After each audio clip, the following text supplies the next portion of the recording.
Et stop, tu roules sur le boulevard BD, cet album est fait pour toi, Les coulisses d'Hergé. Quand Patrick Mérand était petit, il n'avait pas le droit d'amener d'illustrer à l'école. Les BD, c'est pour les cancres. Il y a pourtant tant à apprendre dans les albums de Tintin. Non seulement on visite le monde de long en large avec lui, mais on découvre d'innombrables informations sur les différentes civilisations qu'il rencontre, les technologies employées et les références historiques ou contemporaines à la création de chacune des histoires. Hergé était un documentaliste exceptionnel, et ce, sans internet, sans informatique, et même sans télévision pour une bonne partie de sa carrière. Avec ce bel ouvrage, l'adulte Patrick Mérand parle à l'enfant Patrick Mérand et lui explique tout ce qu'il y a à découvrir, d'apparent ou de sous-jacent, dans les aventures de Tintin. Son livre n'est pas une exégèse savante de la série, mais une sorte de passe-partout qui ouvre des portes dans chacune des histoires pour apprendre une foultitude de choses. Après une introduction sur les premières influences artistiques d'Hergé, Patrick Mérand décortique les albums les uns à la suite des autres, chacun sur une bonne dizaine de pages, voire plus.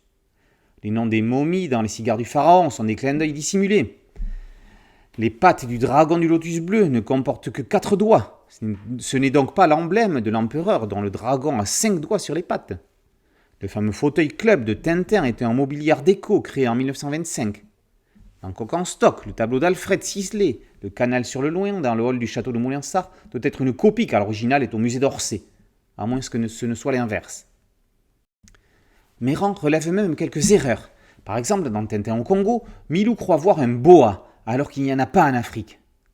Dans Tintin en Amérique, Tintin est désarmé, on lui ôte son arme et sa ceinture. Il retrouve comme par magie sa ceinture, mais sans arme, quelques cases plus tard.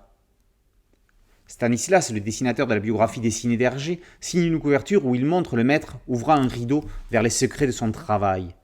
Serge Lauré s'est chargé de la conception graphique de l'album pour en faire une encyclopédie richement illustrée et fort agréable à feuilleter et à lire.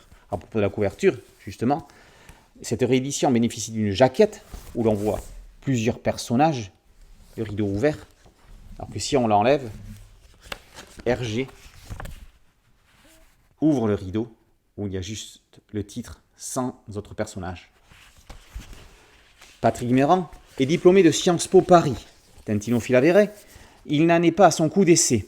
Avec ses coulisses d'Hergé, c'est son 11e livre consacré à l'œuvre de l'auteur belge.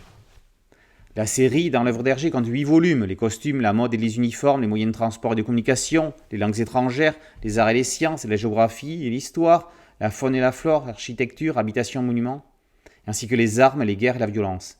Ajoute à cela la tintinophilie en 300 questions et le passionnant Le Lotus bleu décrypté. Il n'y a aucun dessin signé Hergé dans les livres de Patrick Mérand, car ils ne sont pas labellisés Moulinsart. Sauf, il y en a quelques-uns, oui, dans Le Lotus bleu décrypté. Curieusement, ça ne manque absolument pas, tellement les vignettes de Tintin sont ancrées dans les esprits des lecteurs intéressés par ce genre de livre. C'est un indice indéniable qui montre que l'œuvre d'Hergé est d'une force unique. Les coulisses d'Hergé est un livre qui peut se lire comme un roman ou se picorer au hasard des pages. On peut le dévorer de A à Z ou le consulter au fil des relectures aléatoires des albums de Tintin. Le livre est déjà paru il y a quelques années. Voici l'édition revue et augmentée de 2 index. Un index thématique renvoyant aux pages de l'ouvrage et un second concernant les 23 albums achevés. Quand on a fini de lire Tintin, on peut recommencer à lire Tintin, on y trouvera toujours quelque chose de nouveau. Les coulisses d'Hergé par Patrick Mérand et par vos éditions 1000 sabords. Boulevard BD, c'est un site dédié, un podcast audio et une chaîne YouTube. Merci de liker, de partager et de vous abonner. A très bientôt sur Boulevard BD. Ciao.